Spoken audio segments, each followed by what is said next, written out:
Welcome to a discussion and a debate on the all-important question of whether President Donald Trump is good for the Jews. That might seem like a very parochial question, because there's like 2 Jews in America. We're not the biggest community. But it's not that parochial because the Jewish community are often served as a canary in the coal mine. And what happens to us, what happens to Israel, often leads to repercussions far beyond the confines of our own community. I'm not going to engage in any lengthy introductions other than to thank you all for coming tonight. This was organized pretty quickly. And it was organized, this is my next thank you, because of the fascinating conversations that I have had with my dear friend Bret Stephens, the Pulitzer Prize winning columnist of the New York Times. Bret and I have discussed candidate Trump, President Trump, on many occasions, both from a political perspective, a Jewish values perspective, and it's been an ongoing conversation. And I'm a great believer in dialogue. I'm a great believer in ideas being shared. I think the current climate of incendiary and inflammatory rhetoric, where people just assail each other incessantly, is utterly unhelpful. I think it contravenes American values, and I know that it contravenes Jewish values. I'm not going to offer any lengthy introduction of Bret by his own request, other than to say that Bret is a dear friend. I consider him a yedid nefesh, a soul friend. He's someone from whom I have the highest respect. You can agree or disagree with him and his columns that come out twice a week in the New York Times, and prior to that came out, of course, in the Wall Street Journal. But you cannot question that he doesn't follow his convictions, wherever it may lead him, either to incredible popularity or incredible derision. He will stick to his guns, and I respect that. The format tonight is actually very loose, and we wanted to purposely keep it that way. We purposely did not have and don't have a moderator, because I wanted this to be as conversational as we've had over our Shabbat tables, over our telephone conversations, face-to-face conversations, because this is a very important conversation for America. We will, of course, open it up to questions at the appropriate time. So without any further commentary, I'm going to ask Bret to begin to address this question as to whether or not Trump is good for the Jews. Well, first of all, thank you for having me here this evening. I've been here many times, personally and as well as in these sorts of events, and it's always a pleasure to spend an evening with you and with the whole Botea family and with the wider family that you bring here. Look, if you ask me to answer the question of the debate in 2 words, I guess my answer would be, as my Israeli friends like to say, it's depend. There's an old joke that I'm very fond of. It takes place in Spain in the era of General Franco. And the story is that a somewhat loudmouthed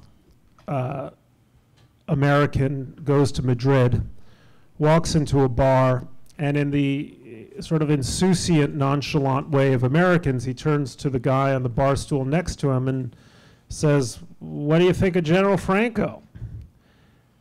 Not aware of the repressive nature of that society. So the Spaniard gives him a sharp look and he says, "Silencio." And he brings him behind the bar, walks him out the back of the bar, shoves him into the back of a car, tells him to keep his head down low. They drive out of Madrid. They drive way up into the mountains. It's very late at night. They find the car stops by the side of a lake. They go into a little rowboat. They row out into the middle lake. It's a cold, moonless, windy night. And the Spaniard has the American lean in. He whispers in his ear, "I like him." So I say that by way of my first answer, which is Donald Trump was right to move the United States Embassy from Tel Aviv to Jerusalem, and he deserves great credit for that. And I wrote that in a column that was published in the New York Times back in November when the move was announced, to not exactly great applause from many of the readers of the paper. Donald Trump was absolutely right to pull out of the Iran deal, which could only, if we had stayed within it, guaranteed Iran's eventual acquisition of nuclear capabilities, which we can't allow. And I wrote that repeatedly in the Times. And Donald Trump and his administration have been absolutely right not to equivocate in the way that the Obama administration did when it came to saying who is in the right and who is in the wrong along the border with Gaza. And it's a great relief to have an American administration speak with such a clarion voice on something that ought to be basic, but that so many previous US administrations got wrong. So in these respects, Donald Trump has been good for Israel. Now that is a slightly separate question from whether Donald Trump has been good for the Jews. It's a related question, but it's not entirely the same question.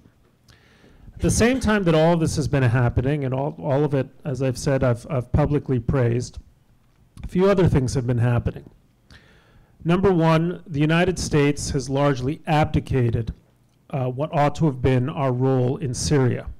And Syria and what happens in Syria is ultimately far more strategically important to Israel than the matter of moving the embassy from Tel Aviv to Jerusalem. One is symbolic, the other is strategic.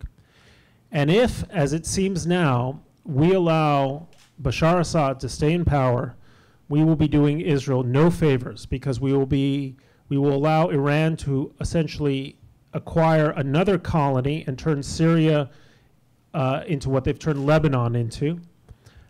We will consolidate or allow Russia to remain also in Syria, and we will be permitting or facilitating the conditions that are ultimately going to lead to a much greater war than anything Israel has witnessed in at least 45 years. And you can count back to 45 years ago to see what happened then. Secondly, we are withdrawing troops from Syria and therefore facilitating Turkey's entry into northern Syria. And if Israel's number one enemy is Khamenei, Israel's number two enemy, in my view, is Recep Tayyip Erdogan. And we are doing nothing at this so far to stop it.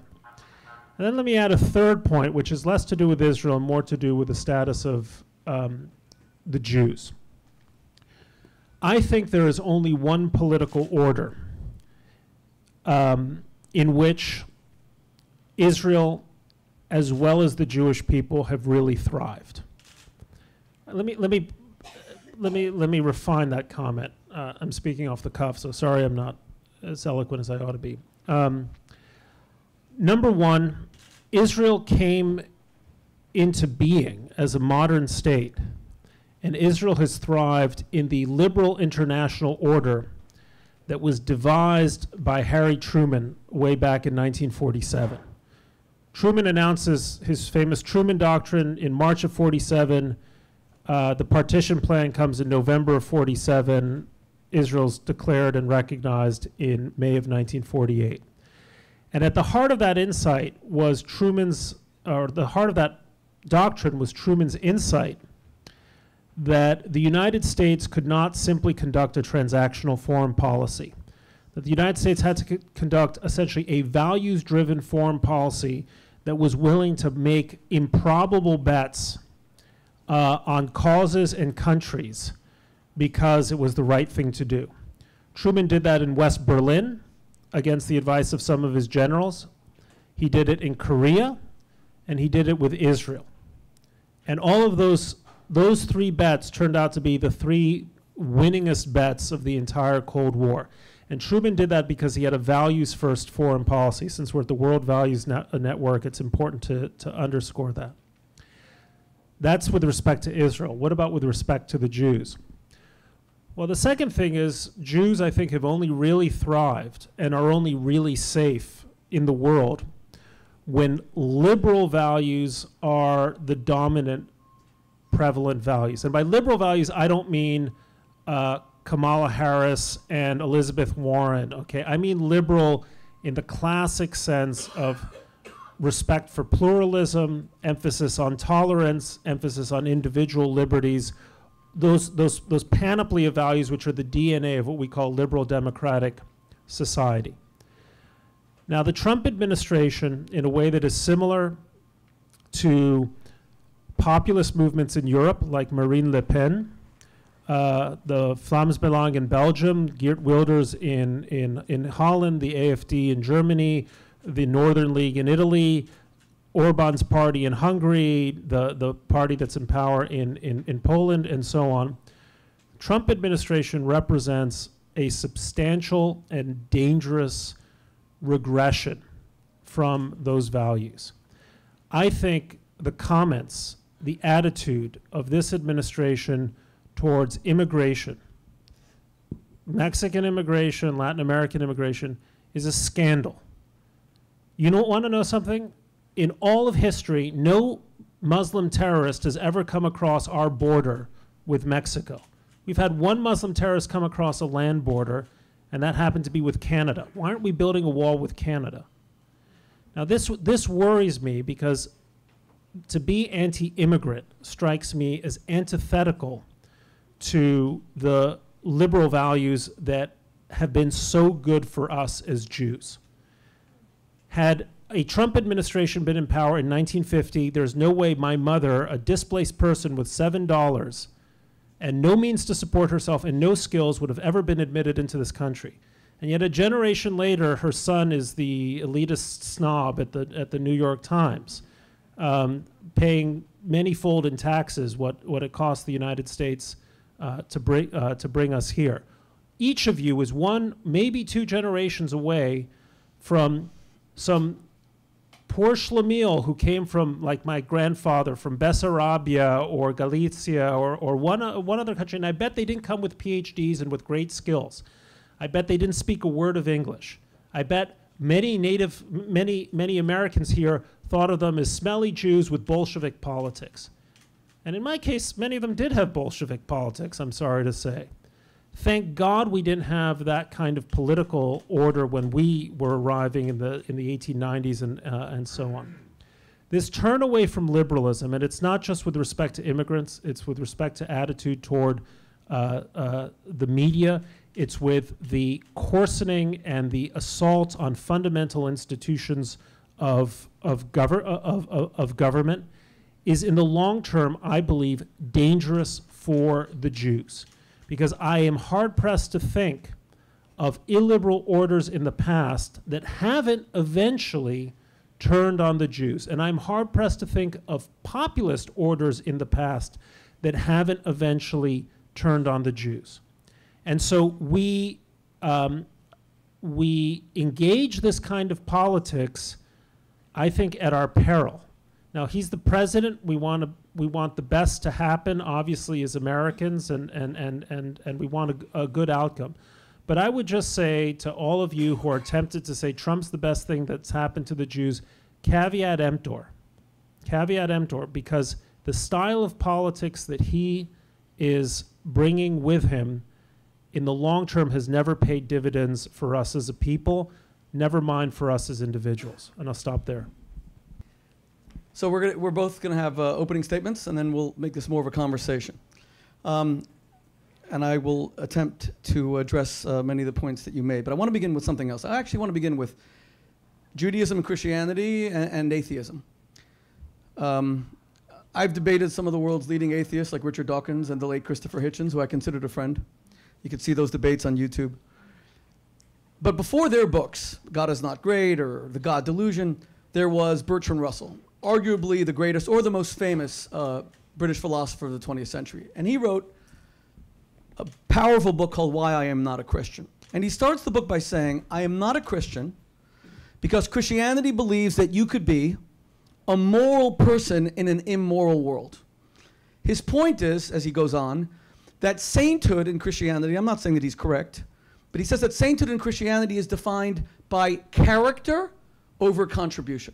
Whether or not you live a pious life as opposed to what you contribute to the public good. As I read that years ago when I was the rabbi at Oxford University to the students, it struck me that this is a fundamental difference between Judaism and Christianity, that my Christian brothers and sisters do emphasize character tremendously. Because the big question is personal salvation. Are you going to heaven? Have you lived a charitable life, a righteous life? In Judaism, the question is not personal salvation, it's world redemption. Have you redeemed the world? Is the world better off because you lived, regardless of your personal morality? And I feel that the whole debate about Donald Trump has largely been dominated by this question. People who feel that the president is vulgar, unpresidential, they're focusing on his character as opposed to his contribution. Now, I feel that in Judaism, first and foremost, we look at world redemption before even personal salvation. I'll just give you a couple of examples, and I'm not trying to compare Trump to any of these people, to be honest. I'm just trying to use historical examples. Franklin Delano Roosevelt is considered the greatest American president of the 20th century. He was a Democrat. He was elected 4 times. Considered by who? By many. Okay. Considered by many and by many historians, and certainly one of the most consequential American presidents. And he saved the world along with Winston Churchill from Hitler. He died in Warm Springs, Georgia, I think it was April 12, 1945, with his mistress, Lucy Mercer Rutherford. His incredible wife, Eleanor Roosevelt, who was a pioneer in civil rights, was nowhere to be found. The assignation had been arranged by their daughter, Anna. Quite scandalous. But this man saved the world from Hitler. After he had his affair with Lucy Mercer, before she was married, but he was married, his wife swore to never share his bed again. So they had this partnership, but not really a marriage anymore. What would you have preferred? Someone as flawed as Franklin Roosevelt, who saves the world from Hitler? Compare that, and again, I'm not making comparisons other than even as an extreme example, but to make my argument that world redemption comes before personal salvation. You know, Hitler was the most evil man that ever lived, and he made a promise to Eva Braun that he would marry her. So here he is the night before he dies in this macabre scene described by many of the people who witnessed it and captured in Hugh Trevor Roper's famous book, The Last Days of Hitler. He brings in a magistrate to marry them to keep his promise of dedication, faithfulness, but he killed 100 million people. The point being, first and foremost, we have to look at what people contribute as opposed to who they are. I'm not even mentioning this with regards to President Trump or President Obama or President Clinton. I'm saying this as a general statement of contribution over character.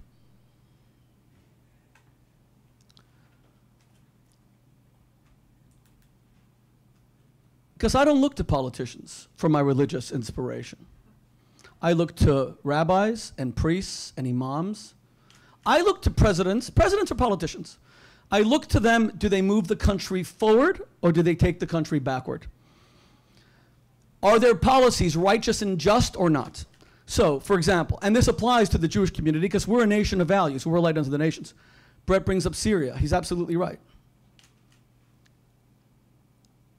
I was amazed that President Trump, who ran on a policy of isolationism, struck at the butcher of Damascus twice with American missiles when Arab children were gassed to death and the United States watched it and did nothing in 2013. And President Obama said it's a red line. If you gas children, and who understands more about poison gas than the Jews? If you gas Muslim kids, it's a red line. And President Obama broke his word, and Bret writes about this and wrote about it at the time. And it took the isolationist president, who's called an Islamophobe, who is said to hate Muslims, it took that president to twice tell Assad, if you gas Muslims, we're going to hit you. And maybe he could have done more. But before we know, what was done was nothing. And it matters to Jews whether people are punished for using poison gas. It matters whether sarin gas and mustard gas is used against children, because we know when it was used against us, Roosevelt would not even bomb the train tracks. President Obama was a moral man, a moral president with an amoral foreign policy. He was a very moral man. He still is. Very dedicated husband, very dedicated father, an impressive man, eloquent, scandal-free, basically. But from what we know, I'm going to stick by what I said. President Obama is a moral man, but he had an amoral foreign policy. Bret said it before. Erdogan, I think Obama once said that Erdogan was one of the closest foreign leaders, but it was Iran that was just outrageous. Good for the Jews. Iran was threatening the annihilation of the Jewish people throughout the 2 years of the nuclear negotiations. And not once did our president say, America doesn't talk to people who violate the 1948 United Nations Anti-Genocide Convention, which expressly forbids genocidal incitement. Not once did President Obama get up and say, you know, if you keep on talking about killing every Jew in Israel, we just can't give you $150 billion. It took President Trump to say that. And it drew a line that genocidal incitement is just not acceptable. Not about Jews, not about anybody else. My friend Roseanne Barr made a comment about an African-American woman the other day, and I had a podcast that you may be reading about now, and I told Roseanne, I said, this violates your core values and your belief in the Torah that every human being is created in the image of God, and she agreed with me, and said that she has to do teshuvah, repentance.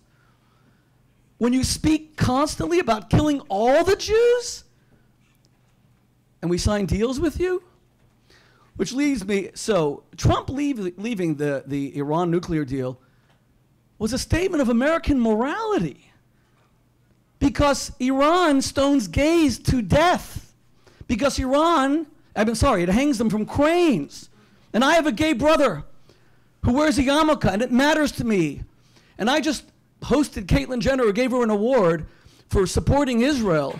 And we lost a lot of support for that, but we'll stick to it, because God created every human being with the image of himself planted on every person, regardless of race, gender, ethnicity, color of skin.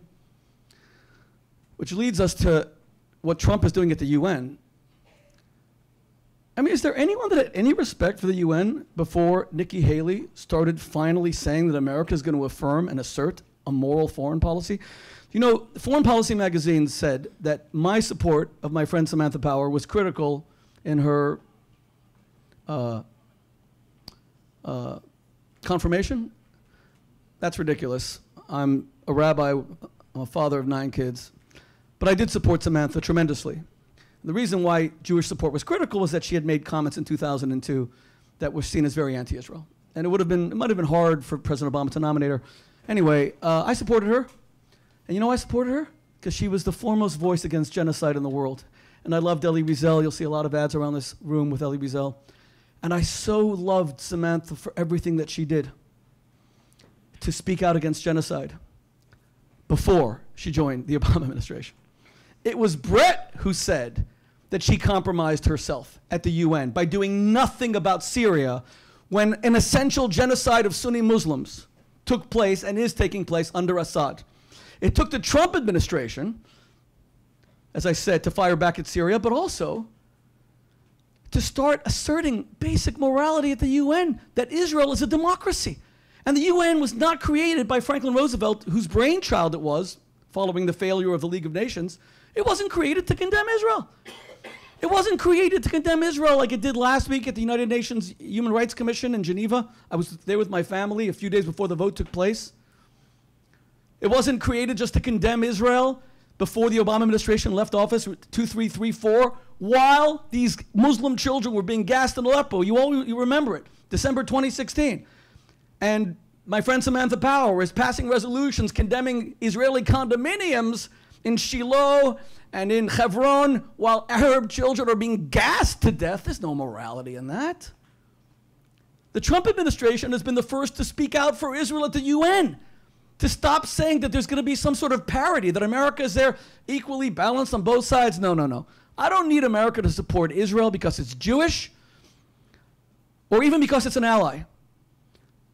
I want America to support Israel because it's righteous, because it's free, because it's a bastion of human rights. And if Israel ceases being those things, God forbid, I'll still love it and be attached to it because I'm Jewish, but I won't be proud of it anymore. You can't say you're going to be equal in negotiations when one side is an autocracy, either Hamas, a genocidal government that brutalizes its own people, let alone the Jews, and the other side, the Palestinian Authority, is Mahmoud Abbas, who was elected, look at that ad, who was elected, and that was 4 or 5 years ago. He was elected to a 4-year term. He's in his 14th or 15th year. His 2 sons are worth hundreds of millions, which means they're not good at what they do because Arafat died a billionaire. He was even better at the kleptocracy. There's no even-handedness here. There's no... Caitlyn Jenner spoke out for Israel on our behalf because she basically said to me, as a transgender woman, if I step north, west, south, no, east, sorry, one is the Mediterranean Sea, I know that. She said, I'd be beheaded. And in Israel, I'm free. That's why I respect Israel. That's why America has to choose sides. Because one country reflects American values and the other, they don't. And they have to be pushed to. Nikki Haley has changed all of that. So we have the Iran nuclear agreement that the Trump administration has dismissed. And Iran threatened a second Holocaust of the Jewish people, and they did so proudly, constantly. And I'm not happy to say this, because I'm half Iranian. I can't believe that a country where my father was born has become the greatest enemy of the Jewish people alive, given the history of Cyrus, or even the Shah of Iran. And we hosted the Shah's son 2 years ago, if you remember, at one of our dinners. I'm not proud to say this. So you have the Iran nuclear agreement ending. You have the United States striking at Assad for brutalizing and gassing Muslim Arab children. You have the Trump administration standing up for Israel at the UN. You even have things like the pardon that was given to Shalom Mordechai Rubashkin, who 6 former attorneys general said was ridiculously over-sentenced, 27 years. And Trump pardoned him, which the Jewish community I know greatly appreciated. And he has very deep-seated moral convictions. Is he right about immigration? I have a book that's up there in my room. It just came out a week or 2 ago. It's called Rescue Board. It's about how Roosevelt was kind of pushed, largely by Peter Bergson and Hillel Koch and others during the Second World War, and the Treasury Department, non-Jews like Peel, who ran it, and Morgenthau, to set up the War Refugee Board. It was only set up in January 1944. By then, 4 million Jews were dead. And another half a million would die from Hungary, Hungarian Jews. But they saved 250,000, largely through Raoul Wallenberg in Budapest. You know why so many of those Jews died? I mean, we have to blame the people who deserve the blame, the Nazi Germans who did it. But the United States, the visa department was run by an anti-Semite by the name of Breckinridge Long, and he didn't want the Jews to come in. And tons could have found refuge here, and they didn't. So Bret is absolutely right that the Jewish community has to speak out about immigration and tell the Trump administration that amidst our phenomenal gratitude for leaving the Iran deal, for supporting Israel at the UN, for promoting and protecting Arab-Muslim life in Damascus and Aleppo, that America is what the Statue of Liberty says it is. It's a place of refuge. And we have to, and that's why I don't believe in picking sides here. Of course you could be a Republican, and with this I'll conclude. Of course you could be a Republican and a Democrat, and I definitely believe in a multi-party system. I don't want to live in China with a single-party system, and Russia's Putin has no appeal to me with that kind of political system. There's nothing wrong with being a Republican and being a Democrat, but you have to be able to be self-critical. When Republicans are wrong about things, then we have to admit we're wrong. When Democrats are wrong, they have to admit they're wrong. And what I find that today, the whole idea of the always Trumpers or the never Trumpers, I am a Jew who is extremely grateful to President Trump for moving the Jerusalem embassy, which I didn't even get into, because that's a no-brainer. I'm amazed that we didn't see more support for it. My wife and I were honored to be there at the actual ceremony it was moved. That was amazing. And no president but Trump did it, even though a bunch promised over the past 20 years. Okay. With that, I'll turn it over to my friend Bret.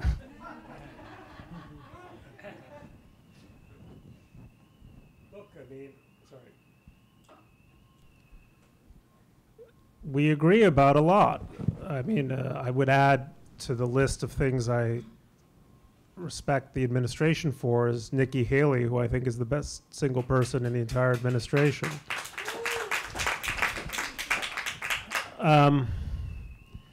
Two relatively limited strikes against empty buildings in Syria that have done nothing to deter Bashar Assad, much less dethrone him, do not constitute a great example of finally taking action. It's the phrase show of force is apt because it's a show of force that has had no effect on Assad's grip on power or his willingness to continue to use gas against his own people, which of course he has done. You talked a great deal about the question of character and action. And of course, bad characters will sometimes do good things, right? And good people will sometimes do bad things, all right? But I think most of us understand intuitively that there is a connection between good character and good action.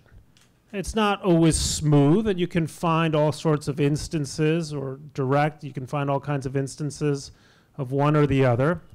But if you take your proposition to its extreme, then surely all of us as Jews must feel deeply grateful for Joseph Stalin, because objectively speaking, nobody did more to give the Haganah the weapons it needed in 1948 when the United States had an arms embargo on the Jews and so on, than the Soviets via their Czech proxies to give Israel the guns it needed to win. So the conclusion we should draw is, yay Stalin? I don't think so. I mean, that's an absurd proposition. Now, Trump has a very defective character. I think most of us would agree with that proposition. No, let's not interrupt, please. We're gonna have questions soon. Thank you. All right. I'm glad that there's always a voice for Trump's upstanding character. I mean, I find that's kind of amazing because I can see how a rational person would say, yeah, he's a problematic person, but I like X, Y, and Z, and therefore I'm going to vote for him. Sure, that's an argument I accept. That Trump is a good person strikes me as an amazing comment, but I'm sure someone...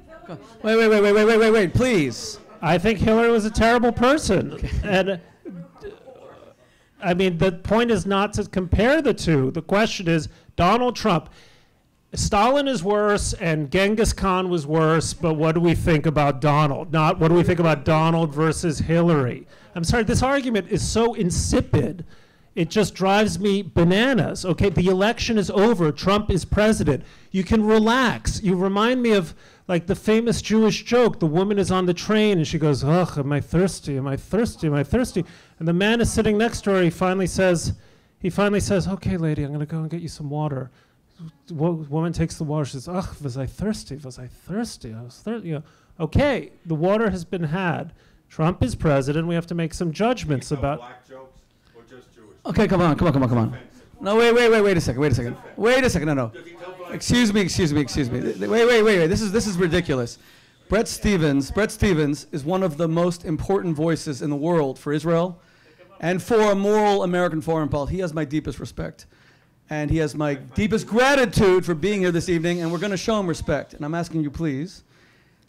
You know, this is the kind of America we want to create, where people can express an opinion without it being shot down. That's the reason we're having this conversation.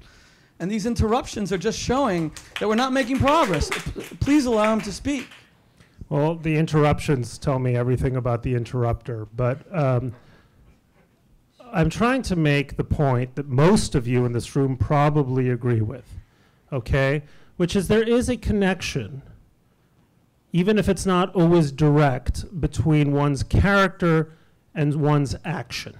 And we typically find that people with bad characters will ultimately carry out bad actions, which is why, as normal, morally sentient human beings, we are suspicious of bad characters. We're suspicious of people who, for instance, don't don't pay their creditors, for example. We are suspicious of people who lie all the time. We're suspicious of people who are serial adulterers, one thing or another. These things end up mattering, okay? Now, we're a year and a half into the Trump presidency. And as I said, and I gave him full credit, okay? And I'm supposed to be a never-Trumper, but the never-Trumper in this room is prepared to give the president full credit for the things he has done well, okay? But I would add to that we have to be concerned that what has happened so far isn't necessarily proof positive of what's going to happen over the next 2.5 to 6.5 years. And that's a point that's worth considering. The second point, and I think the more important point that I'm trying to make, is that a politics of populism and illiberalism, okay, which is a politics that Trump has carried with him to the White House, and here you could have legitimately debate me, but I think the kind of rallies he holds, the kinds of things he says about the press, the kinds of things, the constant inveighing against illegal immigrants and as being somehow the greatest threat to the United States, the failure to unequivocally condemn what happened in Charlottesville, all of these things, okay, all of these things ought to worry us. You know, there's a wonderful passage in a book that I commend to all of you. And the book is called Not I. And it's a memoir of a young man who grew up in Berlin as a Catholic, whose father was vehemently anti-Nazi. And because he was anti-Nazi, he lost his job as the principal of the gymnasium in Berlin. The family was reduced to penury. They ended up suffering grievously for being genuinely upstanding Catholics in the era of the Third Reich, okay? And the father was an intellectual, and all of his best friends were Jews, and he loved Prussian Jews, those smart, brilliant, acerbic, witty, thoughtful, exemplary Prussian Jews. There's a beautiful passage in the book in which the father, reflecting on what happened to the Jews who failed to leave Germany when they could have, he says that the only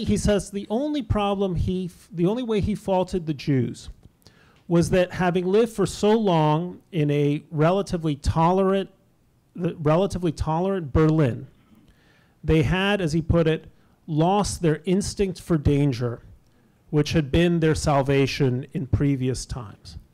And what I would just suggest as a caution, okay, is that as we accept the aspects of the administration that we approve of, that we like, that we feel have been beneficial for Israel, and a very welcome change from the previous administration, which I was no slouch in condemning, is do not lose your instinct for danger. If a certain kind of politics has a flavor that might worry your Mexican neighbor, ultimately might worry you as well. And that's especially so because of the unique position of Jews in almost every society, which is that wherever we go, I'm sorry to make anti-Semitic, quote, anti-Jewish jokes. I don't know, as the son of a Holocaust survivor, I feel like I can make innocent anti-Jewish jokes or, you know, Jewish jokes. Okay, but everywhere we go, we succeed. And as a result, we elicit envy. And envy is what creates populism and a politics, both left-wing and right-wing populism, and that politics does not serve us well, ever. So just maintain your instinct for danger and then listen to Shmuley. Okay, I hear what you're saying. You're saying that you're saying Trump has done a lot of good stuff for Israel that have been better than the last administration, but we have to be attuned to bad character because it can lead to bad things, and we Jews have to be attuned to danger. And you brought up Charlottesville. Isn't the correct approach to give credit where it's due, real credit, like moving the embassy, which might never have happened? I mean, it didn't happen even though Congress passed a law in 1994. And to be critical where it's due. Charlottesville. The President of the United States had a moral responsibility to condemn Nazis, even if they're not the same threat as Islamic terrorism today, because of the sacred memory of the 6 million and what Nazism represents. You're absolutely right. I was extremely critical. But it's the never Trump thing that I don't get, because when the president does such incredible things, and we're speaking specifically about Jewish stuff, the Iran deal, moving the embassy, defending Israel to the UN, etc., then we should give credit. Well, yeah, I mean, this moniker, Never Trump, has a way of sticking, right? Because in the way that these terms, you know, I mean, I often find the term conservative applies to those of us who believe in liberal principles. So the terms are never exact. And I call myself a never Trumper because it's a term that's kind of stuck, right? And I have these profound reservations about the president. But the real truth is that I have praised Donald Trump more than any other columnist in the New York Times. Now, that's not saying very much, okay? But it's true. I praised the corporate, I praised the tax cut, I praised the move of the embassy, I praised keeping troops in Afghanistan. I fully subscribe to that view. Give credit where it's due. I am not praying for this administration to fail, okay? That would be, I think, foolish, okay? But I'm trying to see things in a clear-eyed way. And so when someone somewhere back there is what I call the, or actually not I, Jonah Goldberg, I think, was the one who coined this, the always Trumpers. What? He's Saint Trump? He's Maimonides? I mean, he's what are we talking about? Are we not able, even those of you who are in the camp who say, listen, I'm happy he's president, not Hillary, fine, perfectly acceptable point of view.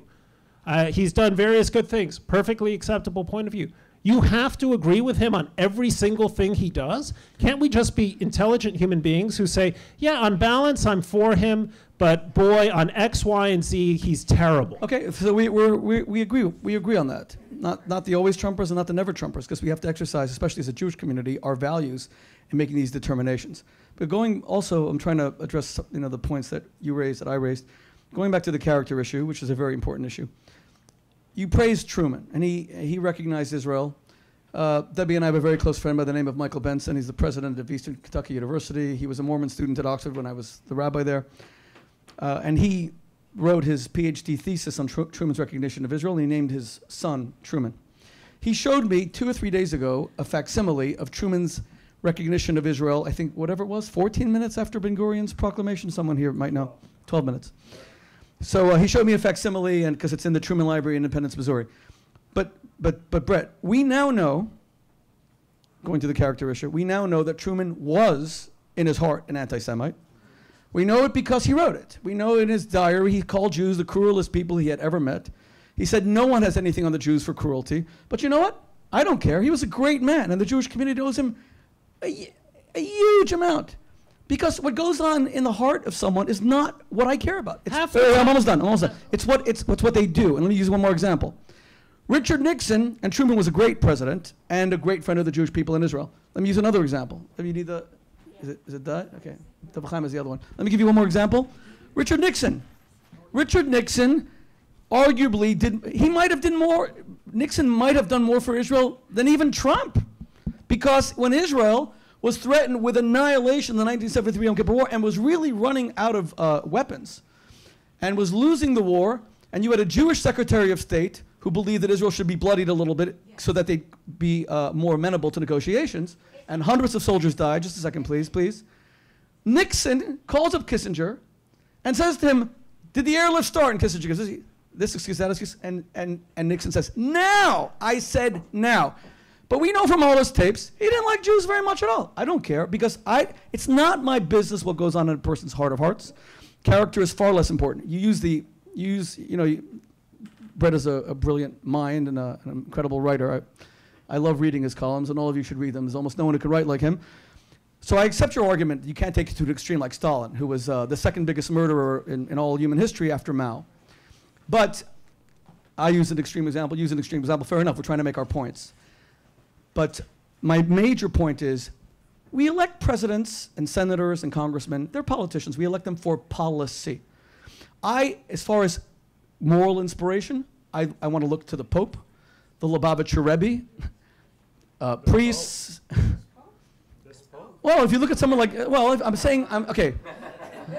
I'm saying in general, it's religious leaders that I look up to for spirit. Okay, now we're going to get a debate in Pope. I met this Pope. He's actually a nice guy. Okay. Or John Paul, who recognized Israel. I could go on and on. The point being, policy is why we elect politicians. Look, first of all of us, or most of us, intelligent people, understand the gradations of anti-Semitic feeling, especially in previous generations. And so Truman was a complex character who, on the one hand, had as his best friend his partner in his haberdashery, who was, of course, instrumental in arranging the meeting with Chaim Weizmann, Eddie Jacobs. And then Truman would then give in to the kind of sort of knee-jerk prejudices of his time, related in his diary. All of us know there are many gradations in terms of one's prejudices, and we have to make thoughtful distinctions about them. So that's a perfectly fair point to make. But that's not to say I think Harry Truman fundamentally understood that the world had an obligation to help midwife into existence a Jewish state, and he did so against the advice of his Secretary of State and his Secretary of Defense, because he understood, thanks to the arguments of Eddie Jacobs and Chaim Weizmann and Clark Jacobson, excuse me. It's always nice to have a heckler. That he did so, which was extraordinary. And it was a values-first foreign policy that I think did come, if you read McCullough's biography of Truman, from some real deep well of moral understanding. No one says Truman was by any stretch a perfect man or a man who was free from the prejudices of his time. He also had, there was a racist side from Missouri, but he was the man who insisted on the desegregation of the United States military. In the case of Nixon, it's somewhat more complex because his insistence on rearming Israel in '73 was born of a strategic understanding that in the wake of America's withdrawal from Vietnam, we had to prove our credibility as a reliable ally. And the nature of his anti-Semitism was somewhat complex as well. But that doesn't get away from the point that ultimately there is a connection between one's character and one's action. And by the way, we don't simply elect presidents for the sake of policy, okay? Just as we don't have CEOs of companies that are purely about the bottom line, because plenty of CEOs have lost their jobs very quickly when they become reputational hazards to their companies by having an affair, by doing one thing or another. In the United States, the position of the president is somewhat complex because he's both the head of government as well as the head of state. That is to say, he combines the roles that in Britain are separated between the Prime Minister and the Queen of England. So we do look up to presidents as moral exemplars. We do want them to set a certain moral tone in the country. And when they visibly fall short, I'm not talking about the invisible instances that we only later learn of in history books or memoirs, okay? But when they visibly and consistently fall so far short, that should worry us not only about the moral temper of the country, but also its effects after that on policy. If all of a sudden, okay, one agency of government becomes free, the president feels he has open season to question the legitimacy of his own Justice Department, of his own appointees, Mr. Sessions, Mr. Rosenstein, and so on. What happens, and I would say this to the great supporters of the president, what happens when the shoe is on the other foot and it's the same kind of action except being done by a Democratic president demagoguing about a Republican who he doesn't like, or claiming there's a deep state conspiracy of conservatives who are out to get him? Because Trump is setting a tone, and two can play at that game, okay? And that ought to concern, I think, most of us. Well, that's why an independent media. This was why I was so opposed to Clinton back in the 1990s, because I think Clinton was violating fundamental norms about the American presidency that were bound to show up in ugly ways. And all of a sudden, all these people who, the great liberals who are like, oh, Clinton's affair, it's no big deal, you know, his womanizing, his lying under oath and so on, who cares, all I want is Roe v. Wade, and he's for it, okay? 20 years later, they find themselves saying, oh my goodness, the president is lying. The norm has been broken. No, the norm was broken by Clinton 20 years ago when you should have been objecting as Democrats to a Democratic president, just as I'm objecting now as a conservative to a Republican president. Well, this is why this conversation is so important, because what we're both saying is that values have to come before party allegiance and party affiliation. And that's what's being lost in America today as we divide into two camps who can't agree on anything. And we're in agreement on that. And I'm not saying that character isn't important. Of course it's important. I'm saying it's subordinate to policy. It's very important. It's just not as important as policy. Your contribution to the community comes first. And that's one of the reasons that I love Judaism as a Jew. Can I ask you a question? Let me just finish this one point. Jesus is perfect.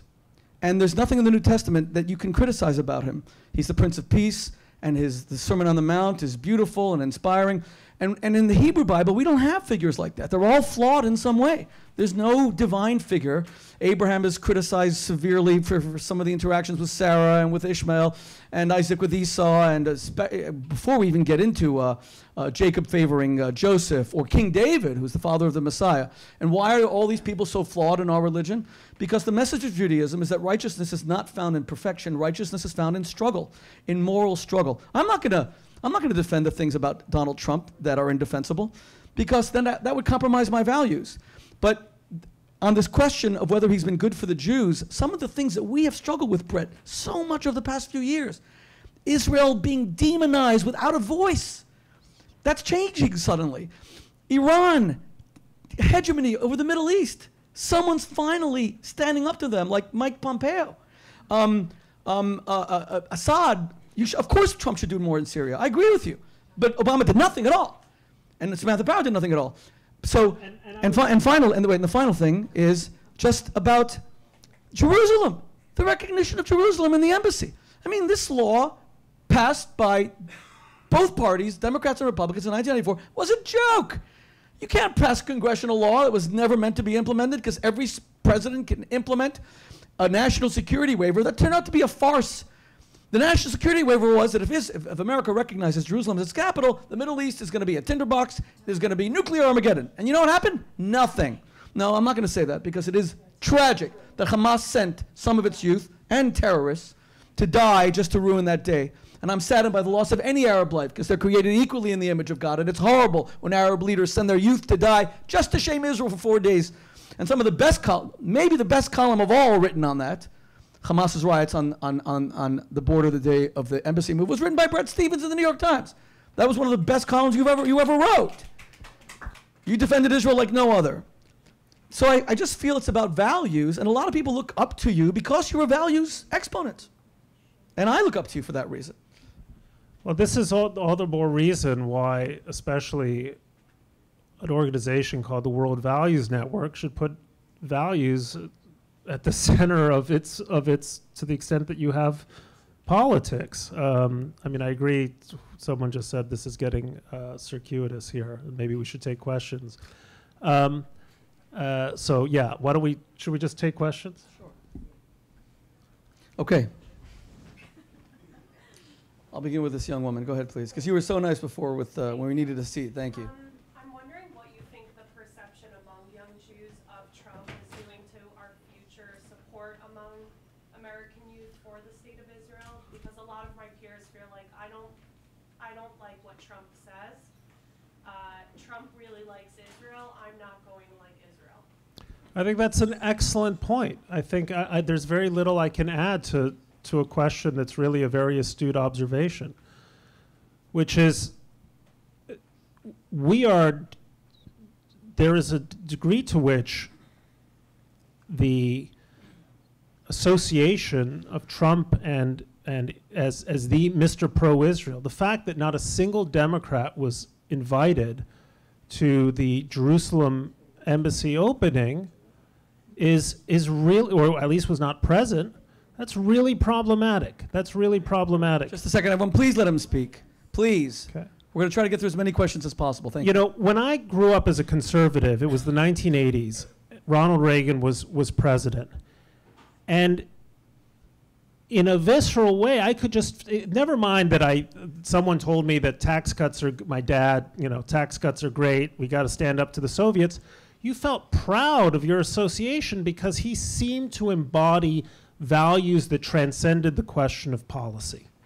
And that, when presidents do that, the policy tends to have a much longer shelf life than simply the life of the administration. So I hope it's not the case that a generation of young Jews are being turned off of pro-Israel views because of their association with Trump. But it shows you some of the less obvious costs of having a president who is so mortifying to so many of us in so many respects, having this sort of politics, because they have a harder time distinguishing Trump the man with Trump the policies, which I'm trying to do, but I think takes a relatively sophisticated level of, or mature level of analysis, which some younger people don't have. So God forbid that the Trump administration's fervent support for Israel might be turning off a generation of younger people who ought to be in that camp, who ought to be able to say to themselves, this is the right thing to do because we believe in liberal democracy, and America's support for Israel, as Shmuley said earlier, is so contingent on those core liberal values we share. Right, I'm going to respond to that very briefly. I claim a small area of expertise here because I was a rabbi at a university, a not unknown university for 11 years. And this is the Clinton years and the first Bush years. And Clinton did take this even-handed approach in the Middle East. He did not get along with Netanyahu in the same way Obama didn't. Obama was only prime minister 3 years back then. But, and that's when we really lost the support of young people. That's when BDS started on campus. I saw it happen before my eyes. I'm not saying it was Clinton's fault. And I'm not saying it's Bush's fault. I'm simply saying to suddenly say this is because of Trump. BDS precedes Trump, and the ferocity of BDS on campus definitely precedes Trump. And if anything, we've made progress, again, not because of Trump on campus. We've made a lot of progress on campus. We haven't seen as many pro-BDS resolutions on the major campuses like we saw over the past 6 or 7 years, where it got ridiculous, including here at my son was right here at NYU, 6,000 Jewish undergraduates, they passed BDS resolutions. 60 or 70 SJP students of Justice in Palestine. A lot of it is that we're just not fighting back on campus and telling Israel's story. So you can blame Trump for a lot of things. You can't blame him for this. I think Bret is correct that, you know, when people see that Trump is very pro-Israel and they hate Trump, maybe they're going to throw out the baby with the bathwater. But for that reason, he shouldn't be pro-Israel. It's a difficult argument to make. Let me finally say, Bret's point that about Democrats being invited to the opening of the embassy, I don't know. I know Ambassador David Friedman. I consider him a friend. He's someone who I've stood up for, especially during his nomination, because I knew him. And if you want to blame him for Democrats not going to the embassy opening, which was so beautiful and inspirational, I'll never forget it, then you have to ask, and I'm not choosing sides here, because Israel has to be a bipartisan issue. And we see what happens in a country when it's not a bipartisan issue, like in Britain, where the Conservative Party today is very pro-Israel, and then you got Jeremy Corbyn in the Labour Party, and that's a disaster. We don't want that here in America. And I've said repeatedly, and I'll say again, that arguably the most pro-Israel senator in the United States Senate today isn't even a Republican. It's a Democrat named Robert Menendez, who bucked his whole party to go against the Iran deal and paid a pretty significant price. He's a Democrat. It has to be bipartisan. But I will say that my friend and former student president, Ambassador Ron Dermer, who was me at Debbie's, you know, he was our student president at Oxford, he put on a birthday party for Israel's 70th in Washington, D.C. And the vice president of the United States spoke there, Pence. And my understanding is that no Democrats turned up. And I'm not saying this to be critical, because it has to be bipartisan.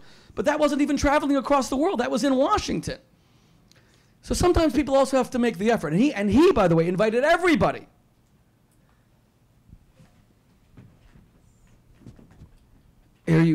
What's your name, sir, please? My name is Philip Jacobs, which is why I was sensitive. Oh, okay. Eddie Jacobson being called Jacobs. Ronald Reagan did one of the most despicable things in American politics, as I'm sure you remember, when he started his campaign with the Southern strategy, and the town in which the 3 freedom riders are murdered is a signal to endorse white racism. So he's no exemplar for me. You made a brilliant point about Judaism flourishing in liberalism, but it's false. So Spain wasn't liberal. North Africa, where Judaism flourished, wasn't liberal. The kingdom of David wasn't liberal.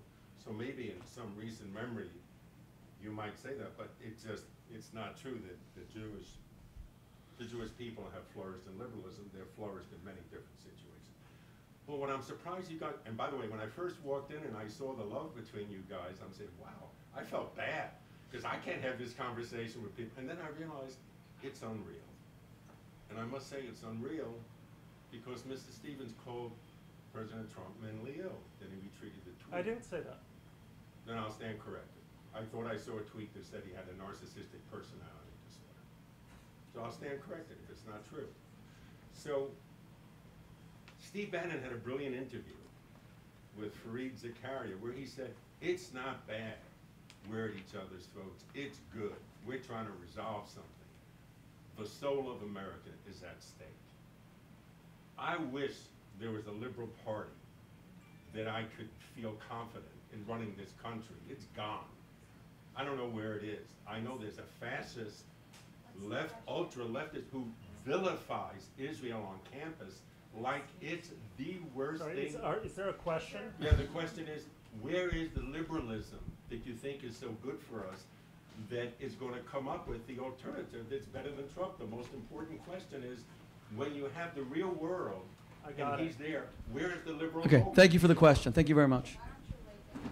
Okay, since I said this, but I clearly wasn't heard.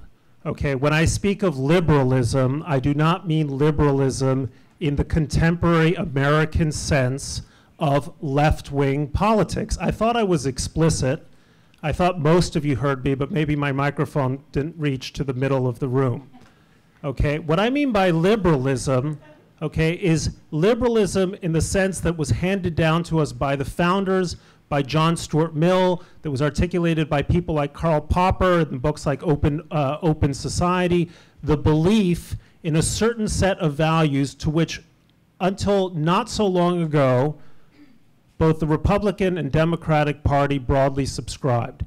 Anyone who reads me with any attention knows that I've been an astringent critic of left-wing progressivism, which is constantly making common cause with totalitarians and bigots and so on.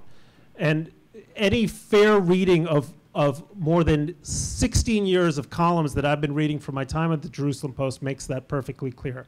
But there's also right-wing illiberalism, okay?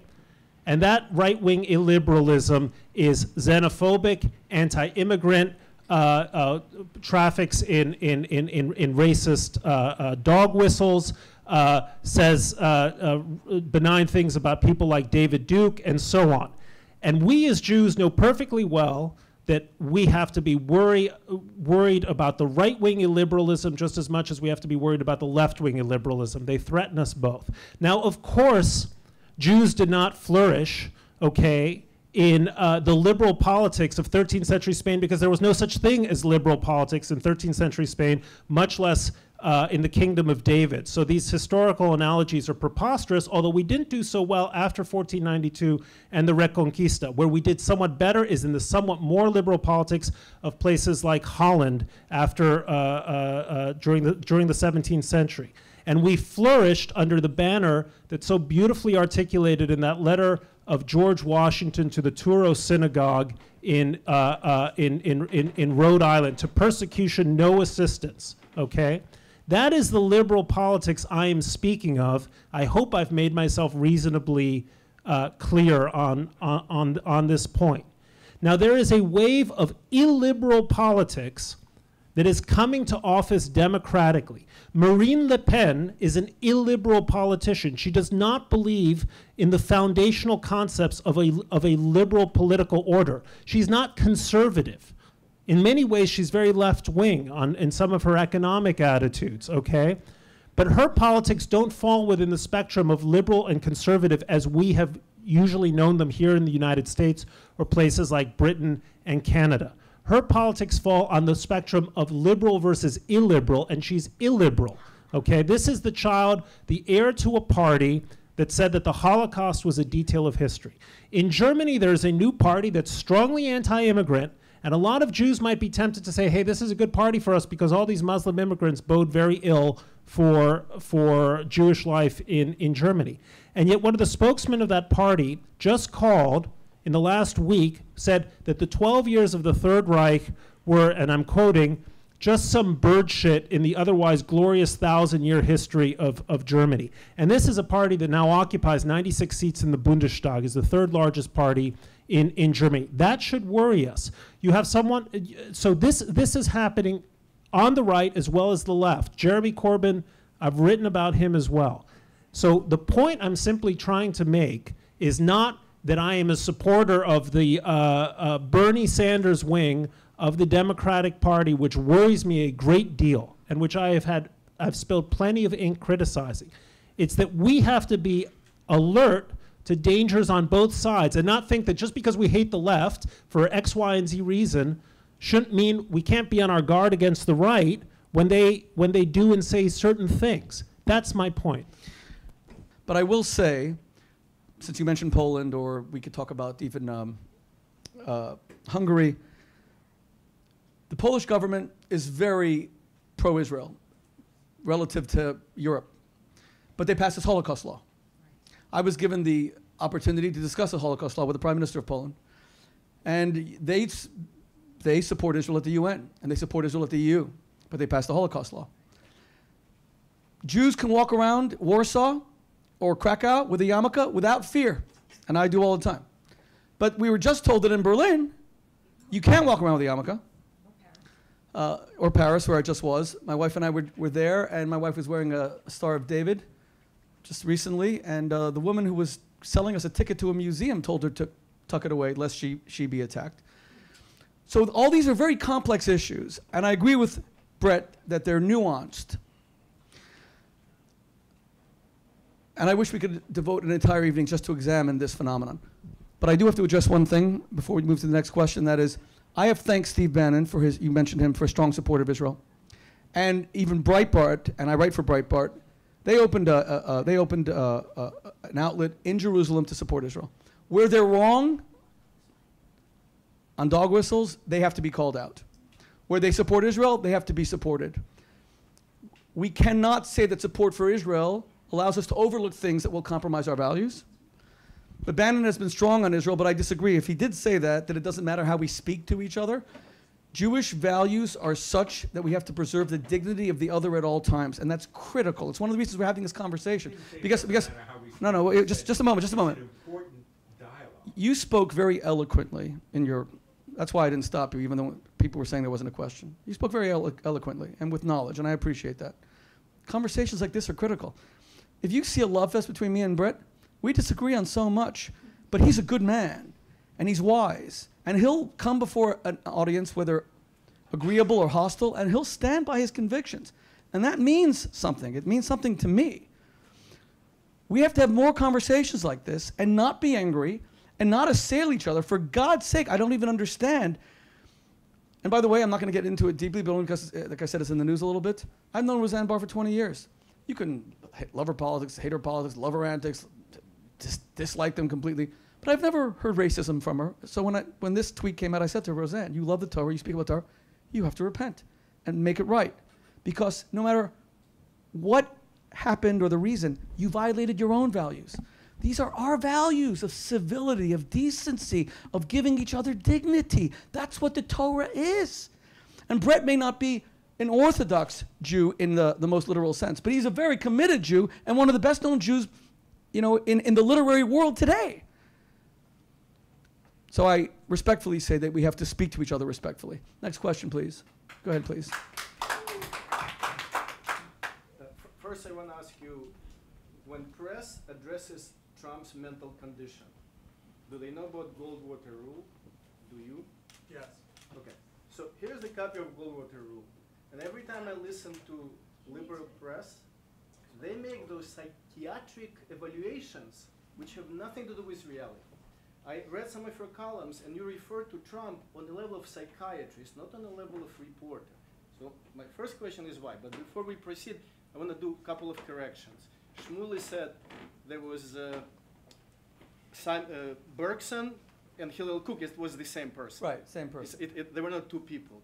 And when you were saying that Truman helped Israel, blah, blah, blah, the reason why Truman sided was because Stalin had 5 votes in the United Nations.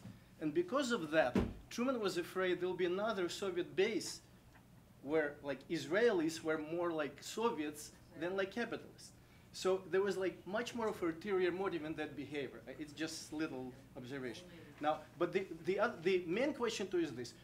You Yeah, Felix, please ask the question. Thank you. Here's the question. You see venom when it comes to talking about Israel, but then you produce to some degree venom and support venom when it comes to Trump. Why is that so?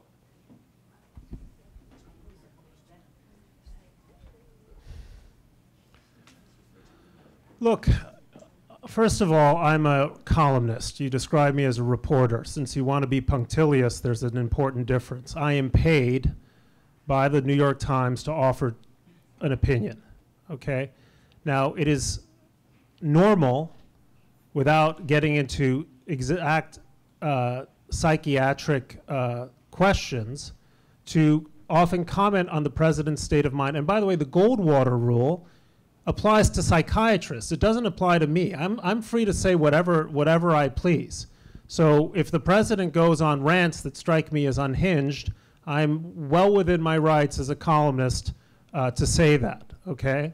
And does he have a narcissistic personality disorder? I'm not a psychiatrist. I'm not in a position to call it a disorder. Is he a narcissist in the common sense of the word? I would humbly suggest that perhaps in my limited range of experience, maybe he is. And it is the role of the free press to be critical and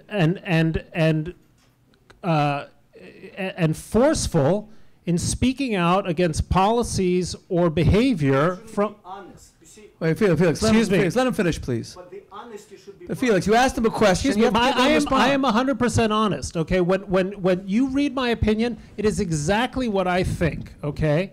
Whether you agree with it or not, whether I'm factually, what you think I'm saying is factual or not, you can say, no, you've got this wrong, you've got the other thing wrong, but I presume, since you're punctilious, that you understand the difference between being, between honesty, right, between being, say, making a mistake and being a liar, between being truthful and getting all your facts right, correct?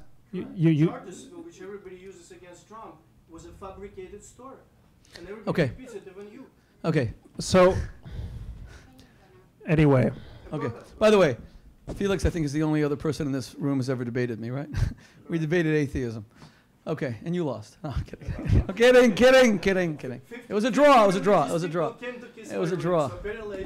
I see you paid them to do that. Okay. Just a second. By the way, just on the Peter Bergson Hillel Cook, we honored his daughter at our dinner 2 years ago. Becky Cook, we brought her in from Israel, and he was a great man. Too forgotten by history, and he saved hundreds of thousands of Jewish lives.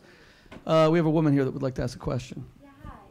So I'm a student at Brooklyn College, and I encounter a lot of anti-Israel rhetoric from professors and students, and it becomes a challenge when you have Trump supporting Israel vehemently, or when Zionist Organization of America aligns itself with Steve Bannon. For me, as someone who wants to defend Israel with truth, it becomes harder because they start talking about Standing Rock and the connections with Israel, and then they talk about the border in Mexico, how we want to build a wall there, and the wall in the Palestinian territory. So we become guilty by association, and I just wanted you to respond to that. Me? Yeah, or Brett.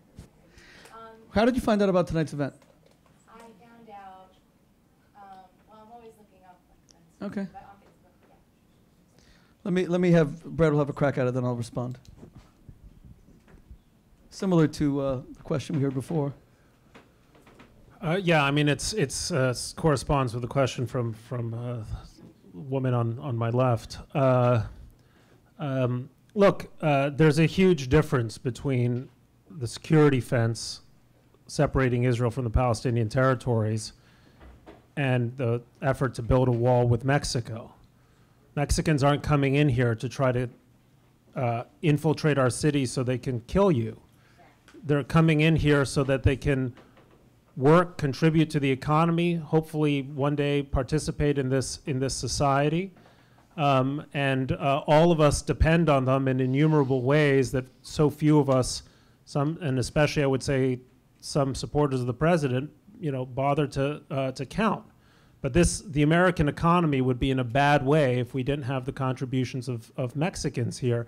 So the idea of building a wall as if they're an enemy force to be kept out is to me foolish and frankly profoundly wrongheaded, and just mixes cases. Look, it is true that because the wall here, wall there, in the minds of students, these issues become conflated, and it becomes that much more difficult to make the argument, because you have to say, well, there are differences. I mean, people compare the Gaza fence to the Berlin Wall. I mean, the two could hardly be more dissimilar. So, I mean, the shooting at the Berlin Wall was coming at the back of these people trying to escape to freedom, not trying to destroy their neighbors. Listen, I'm sorry to say this, but we live in a world, and have always, as Jews, lived in a world in which the forces of anti-Semitism have been very powerful and shape-shifting in many ways. And the arguments in Israel's defense are always going to be hard, and they're always going to be particularly hard when you're dealing with people of ill will or with morons, which is pretty much 90% of the world. That was a joke. You were supposed to say present company excluded. Most present company excluded, and so that it's difficult to do. And I wish I could offer you some relief, except to say that there are certain arguments that vanish in the presence of thought, and the usual list of anti-Israel arguments are just those sorts of arguments. One point that ought to be worth making when you get in arguments about the 62 Palestinians killed at the major confrontation a couple weeks ago is, if Israel's so evil, if Israel is the genocidal state that they claim, why doesn't Israel kill more Palestinians? I mean, it's well within Israel's power to kill not 60, but 600 and 6,000 and 60,000, even 600,000. So if Israel is such a satanic state that is so intent on destroying the life of Palestinians, why was it at only 62? And why did 50 of them were actually members of Hamas by Hamas's own admission? So these are the arguments that you have to be able to offer, because otherwise you cede the field to idiots.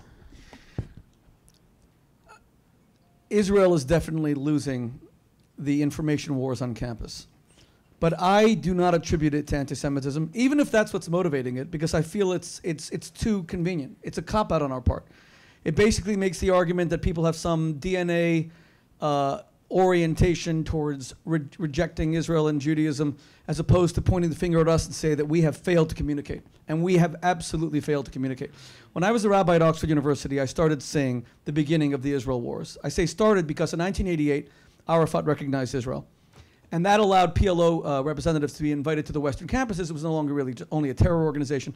I remember when Bassem Abu Sharif came to Oxford, I believe it was January 1989. My wife and I had been there maybe 2 months. And I remember he got up in front of the Oxford Union, gave an incredibly anti-Israel speech, and we saw these wars beginning. And we didn't wait for it to get really bad. We brought 6 Israeli prime ministers to speak at Oxford. We brought a constant stream of Israeli speakers. And the speakers that we brought, and here I'll give Benjamin Netanyahu tremendous credit, because when I saw him recently, when we gave him the Elie Wiesel Prize, me and Elie Wiesel, I reminded him of this. Hundreds of students, he was the deputy Israeli foreign minister at the time, hundreds of students came and said, Netanyahu, you should know, we support the PLO. And he walked over to all these demonstrators. He said, come into the speech.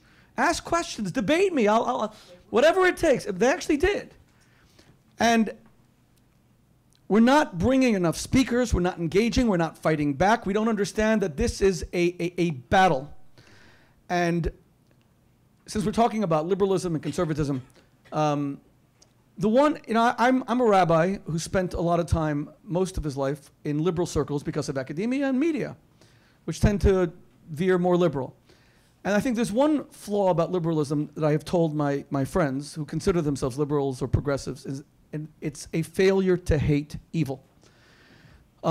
Judaism is clear that hatred is a valid emotion in the confrontation with evil. Ovei Hashem sinu ra, those who love God hate evil. On campuses, we see so much excusing of evil. I'm amazed that college students will choose the side of the Palestinian Authority or Hamas. Hamas engages in honor killings of young Palestinian girls for having boyfriends. And they'll allow them to be killed by their brothers. Who would have thought that Israel could lose the PR battle to that? So you could say it's anti-Semitism, or we could blame ourselves and say, you know what, this isn't the first PR battle we lost. We've lost every PR battle from the beginning of time, because the two things that the Jews truly suck at are sports, present company excluded. That was a joke. And PR. We suck at PR. Would anyone have believed that the world could accept that we killed God? The world believed for 2,000 years that we killed God. How do you kill God? They believed for 1,700 years, or whatever it is, 1,300 years, or 1,000 years, that we poisoned the wells of Europe. There weren't enough Jews. We were drinking the same water, for God's sake. They believed that we engage in child sacrifice and drink blood in our matzahs when we are the religion that so detests the sight of blood that you cannot even shecht without pouring it into the earth and saying a blessing al kisui dam. They believed all of this because of one fundamental error we made. And that error was that we thought these lies were so big that nobody would believe them. And now we've discovered there isn't a single lie about the Jewish people that is told that won't be believed unless we respond. And by the way, I'm going to end by Bret always says to me, don't praise me. He said that to me just before the event. But I'm going to do it anyway. And that's why Bret's column and his defense of his people is so critical. For those people who've been critical of Bret today, it's all part of America. You don't like some of his opinions. But you have to understand, he's engaged in the information wars every day. He's fighting on the front lines. And that's something that we have to salute. And we have to have more people doing it. It is true it has to trickle down on campus. And that's why I'm happy to see a lot of young people. And notice that the young people who are coming here from university campus are all asking the same question. If Trump loves Israel, then for people hate Israel, what do we do? But that's not a good enough reason. That's not a good reason for him not to support Israel. And I'm grateful to the president for his phenomenal support of Israel.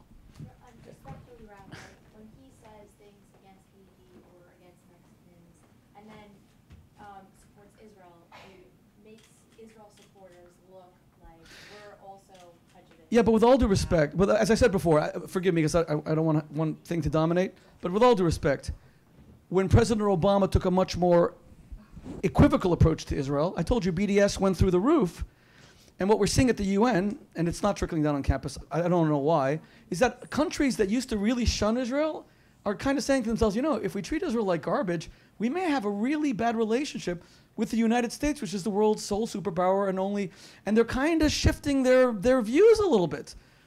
Okay, next question. Go ahead, please.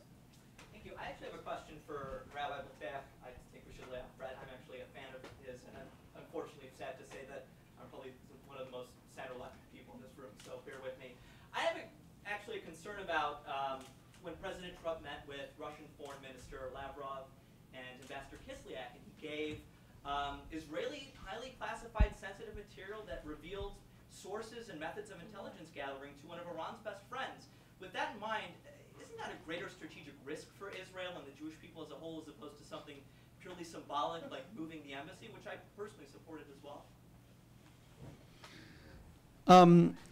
You know, the Talmud says that you're supposed to answer questions in the order they're presented. The second part for me is more important than the first because I'm not an expert in intelligence.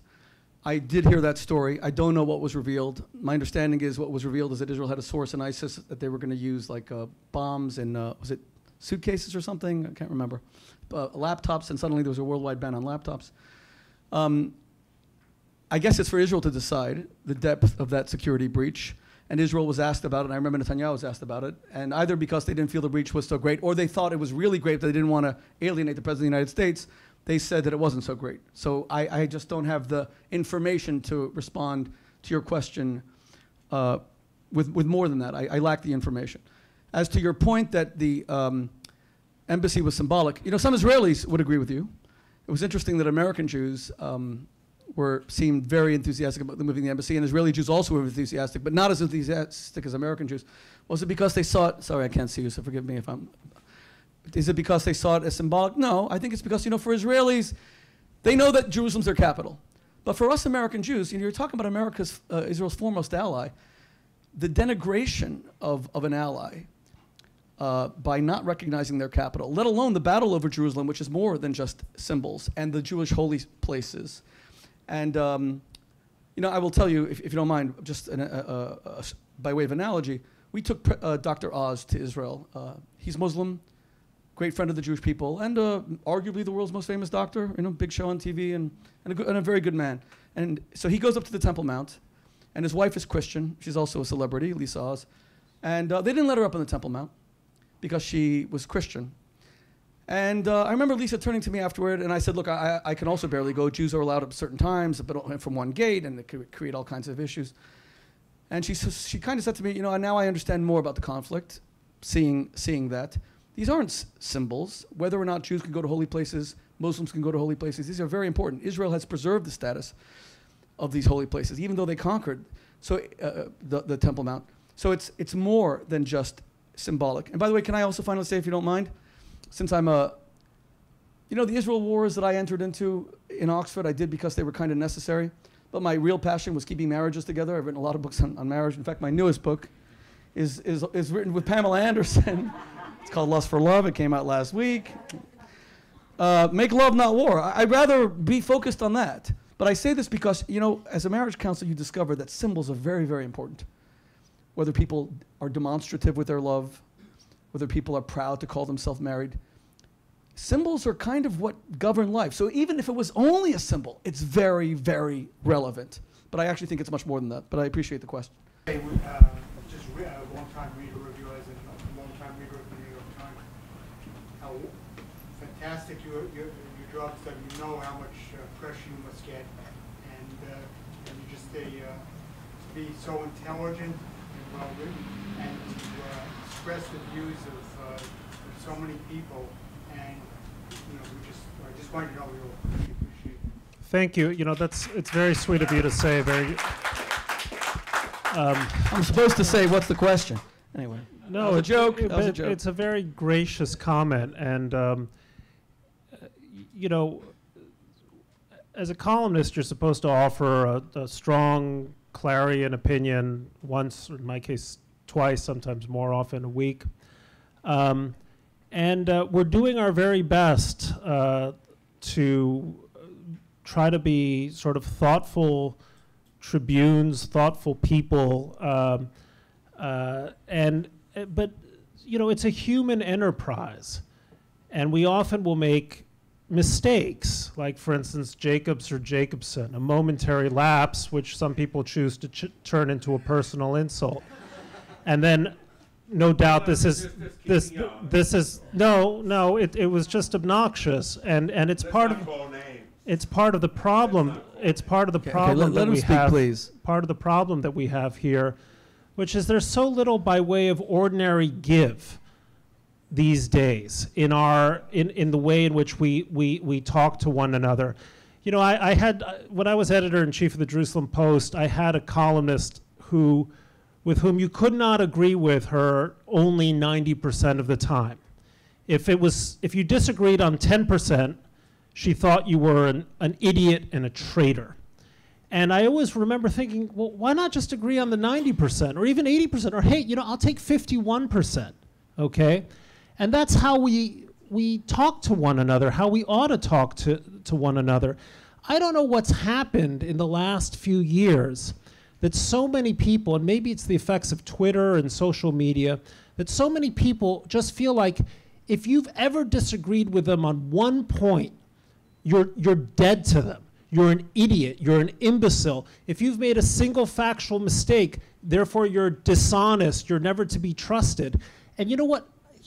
I don't think democracy can sustain itself in that way without some kind of old-fashioned sense of, well, that's an interesting point of view, and let me correct you on this, or I agree with you on this, but not that. Something is missing, and your comment, I must say, it was obviously nice to hear, but it was so gentlemanly and gracious, and I hope it's a model to everyone in your life. I'm sure it is, so thank you very much. Thank you. Just to tell you our plan, we are definitely going to end by 10 o'clock and maybe before, so we only have a few more questions. And that includes spending 20 minutes of everyone buying my new book. Let's take some questions from all the way in the back, please. It's coming, they're here. It's like we can't, oh my gosh, you're really in the back. Okay, go ahead, please. Go ahead. Policy. Thank you. And he gave some examples where immigration went horribly wrong. Is that right? Okay. Well, obviously, it's a caricature to say that I'm in favor of unrestricted immigration from everywhere at all times. This is not a recipe for success. I'm in favor of leaning toward a more liberal immigration policy with normal caveats about security, terrorism, and so on, that is open both to the engineers. Just today I met with a young woman from Botswana who went to Hotchkiss School, got a first-class degree, was top of her class at Columbia, and should be living here, but she was immediately kicked out because we don't allow talented people who come here for their education to stay, which is, that's an insanity. Obviously, talented people who come here with skills ought to be given an H-1B visa or whatever the exact visa is the moment they graduate from college, assuming they aren't terrorists, right? Okay, or fail some other criterion. But I also think that we have to make broad allowances for people who aren't coming here with PhDs. Like my grandfather who worked in my great-grandfather worked in the Brooklyn Navy Yard as a carpenter from Kishinev who schlepped over here in 1904 after the pogrom. Or my mother and my grandmother was a seamstress who ended up with a job at Bergdorf Goodman. No real skill set there, okay? No, not different time. I grew up in Mexico City, and we should thank God as Americans that our neighbors are Mexicans. They're some of the best people in the world. It is a slur against immigrants that they are criminals. Immigrants commit crimes, are convicted of crimes at half the rate of native-born Americans. Excuse me, that's illegal immigrants are convicted of crimes at half the rate of native-born Americans. And legal immigrants are convicted of crimes at a third of the rate of native-born Americans. That is a statistical fact, okay? So I do not quite get why we are choosing to demonize this particular population as uniquely criminal. And by the way, I will tell you, if you go back 100 years, the chief of police of New York City around 1908, 1909, I don't remember the exact date, I can look it up, claimed that Jews were committing crimes at a disproportionate rate for New York City. And Jews at the time protested vehemently. And it turned out, of course, it was untrue.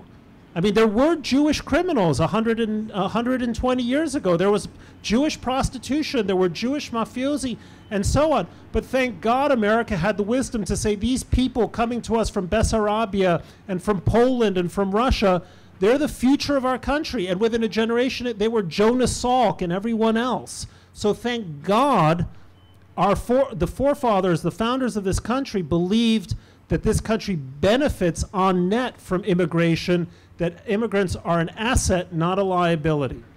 Okay.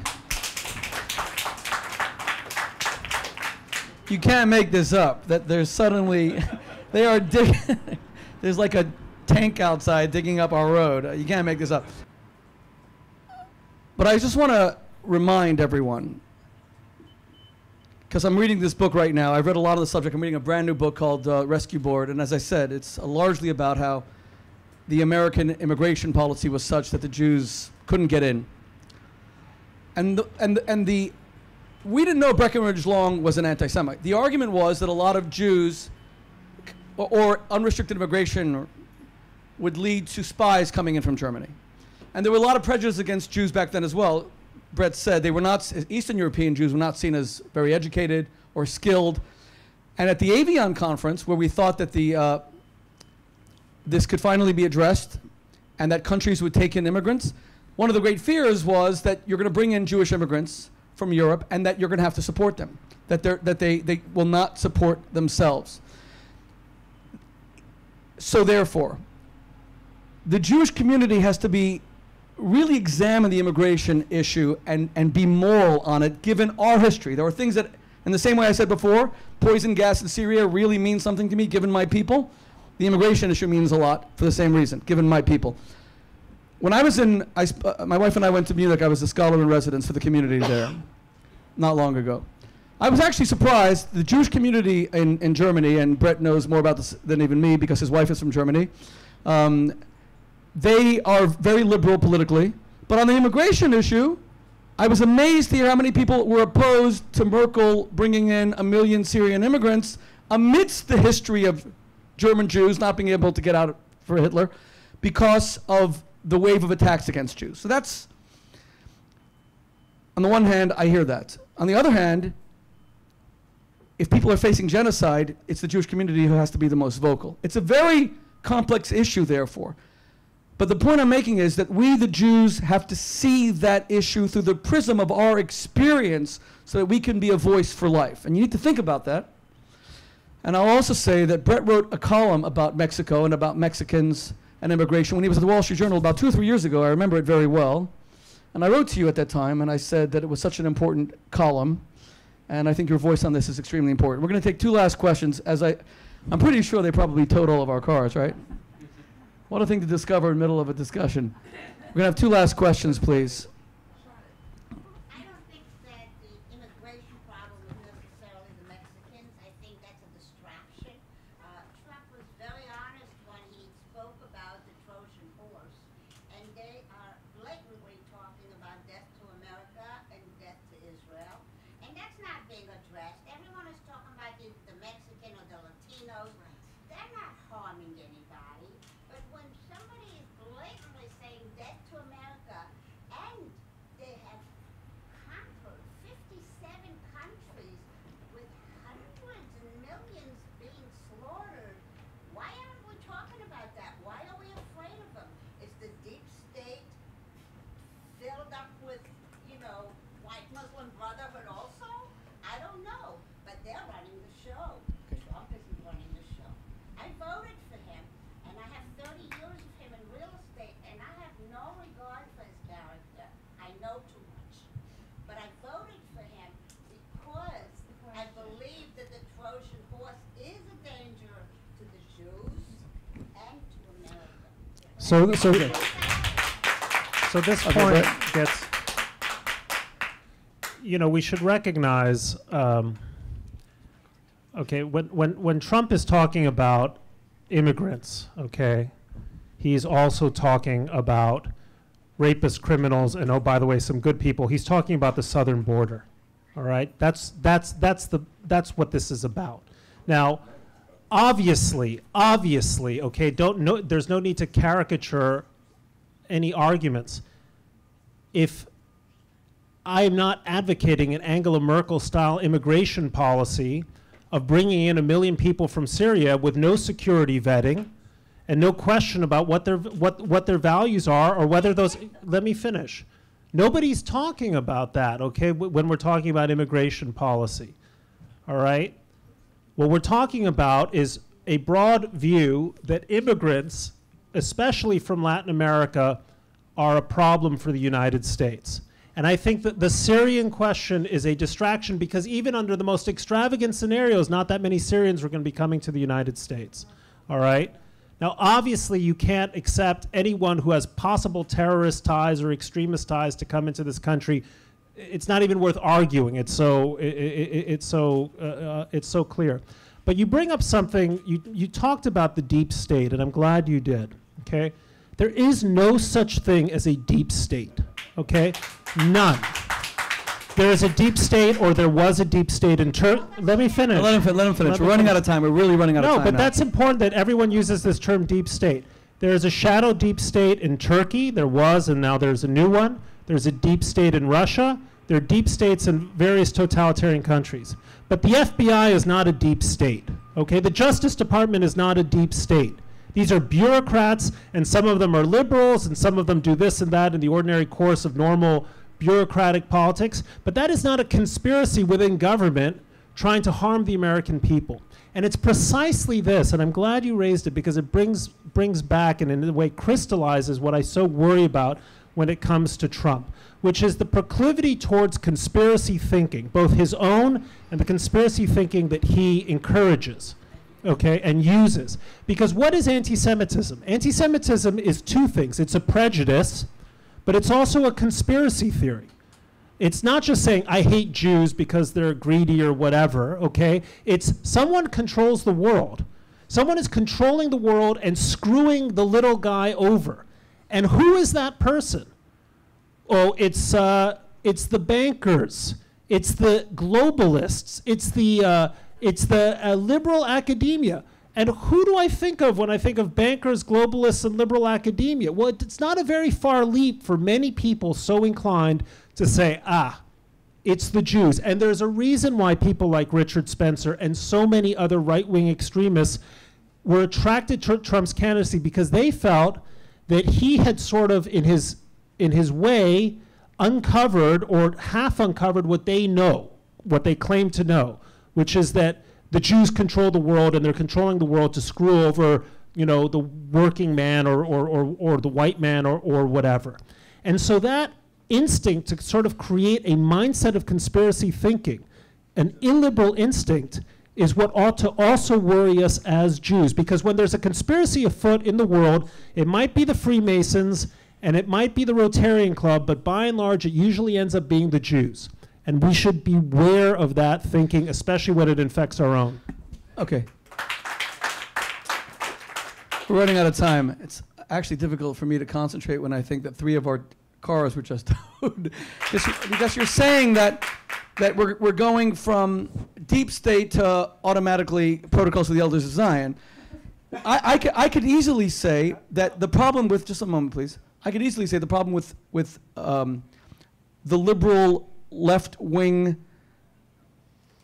when it has very just causes. Let's take Black Lives Matter. It's ridiculous that a black man should not have, or a black woman, that people are shot without it being absolutely necessary in self-defense of a police officer, et cetera, et cetera. How did that movement go to being suddenly anti-Israel and bringing in Palestine? So I can easily say that it's liberal movements that are suddenly going in that direction. I was shocked when Black Lives, I'm a white Jew who was the first white radio host on 1600 WWRL, the legacy African American radio station here in New York City. Cory Booker was my president of an Orthodox Jewish student organization. I've always wanted, and you see behind me, what's here is we have the original New York Times Civil Rights March on Washington. I consider Martin Luther King definitively to have been the greatest American of the 20th century because he restored America to its founding principles, and we Jews have to regard him so highly because he took our Bible and made it relevant as a liberation manifesto. How did Black Lives Matter become anti-Israel? I could easily say the same thing, that liberal progressivism is headed in that direction, but I'm not going to say it because I'm going to judge things individually. And I don't think that everything that's happening is automatically going to lead to anti-Semitism. I think that itself is conspiracy thinking. No, I'm sorry, but your logic is not good. Okay.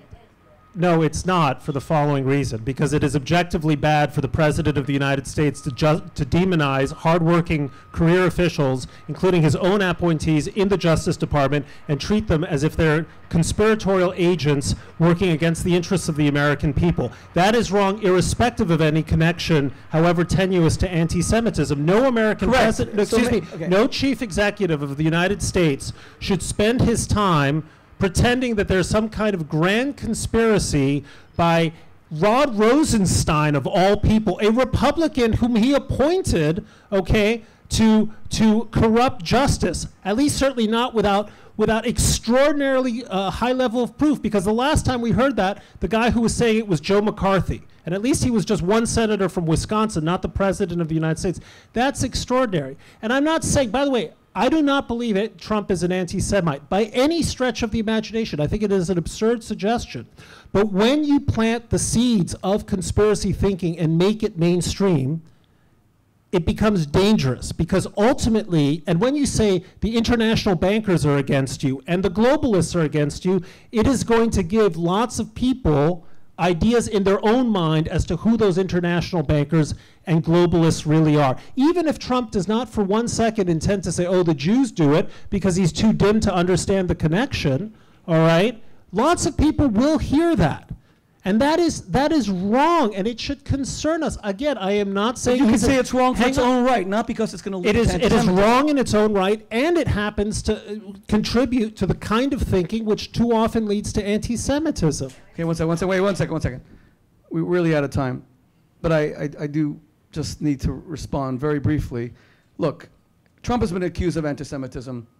I've always found that a little bit shocking, because a daughter that he clearly loves became Jewish, is an Orthodox Jew. He has Orthodox Jewish grandchildren. That doesn't mean that's not a blanket. That's not a blanket right for him not to speak out in Charlottesville, for example. The two they're not connected. We have to judge all of these moral issues and policies individually. If what you're saying is correct about demonizing anyone in the federal government whose job it is to enforce the laws, then that is right for its own purpose, as opposed to it leading necessarily to an explosion against Jews, because, and this is my final my final comment. I'll let Bret make a final comment. I as a Jew, like anyone, I have issues with President Donald Trump, but I as a Jew am grateful to him for moving the embassy, for defending Israel at the UN, for what he did in Syria, the things I mentioned, and finally, for changing the tone about the discussion of Israel. And that doesn't mean that he should be let off the hook with what happened, many of the very important points you made tonight about Charlottesville or anything like that. I think we in the Jewish community have to go back to our morality and our values, even as we definitely choose parties and political sides, which is our right as Americans. And please have the last word. Well, thank you for having me here and for sitting for this long conversation, or I should say exchange of monologues. Look, I will repeat myself. I have praised the president in a very public way in the teeth of the views of many of my readers when I think he's done the right thing, and in particular on the subject of Israel. And he deserves full credit for those things. That is not a reason to close your eyes to other aspects of his behavior, his demeanor, his policies, and the overall tenor of his administration. I'm not asking you to take sides here, but I'm asking you to be thoughtful and be able to say that there are aspects to what he does which should trouble us deeply as Jews. The reason I've harped on immigration for so long is that one day, God forbid, this country will get the bug that we should close our borders to everyone. And there will be, as we did in 1939, okay? And there will be some pressing need for many people, including many of our cousins in Israel or in Europe, to come in. And the tone will have been set that we are no longer a nation of immigrants, that we're America first, okay? These terms resonate. They have a history. And it would be unfortunate for thoughtful people whose values are in the right place to turn off their brains and not be able to discriminate in the best sense of the word and be thoughtful about what is best, not only in the interest of Israel right now or the interest of Israel in the future, but in the interest of the Jewish people as Jews and as free citizens of the world. Don't turn off your brains to those things. A lot of policy is reversible. Maybe the embassy won't go back to Tel Aviv, but one day we're going to have a president of a very different stripe, and a lot of the policy towards Israel is going to go out the window. What's going to stay, I'm afraid, are the values and the mindset. And that is something that we ought to guard against, whatever your politics.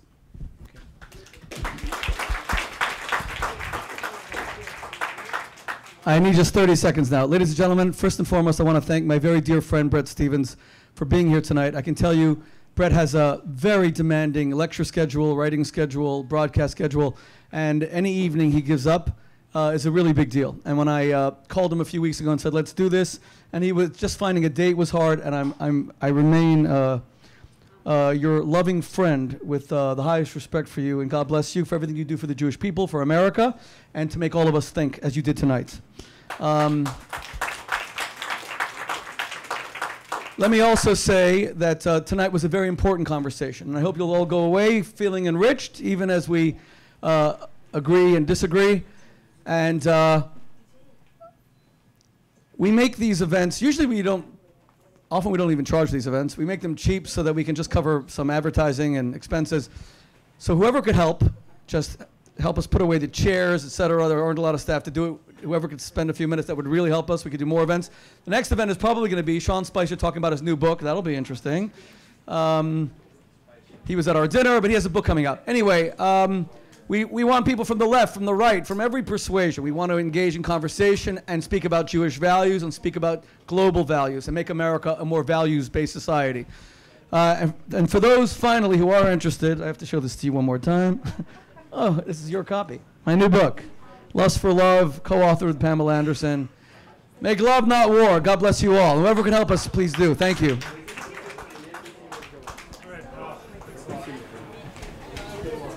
Yes, sure. What's your name?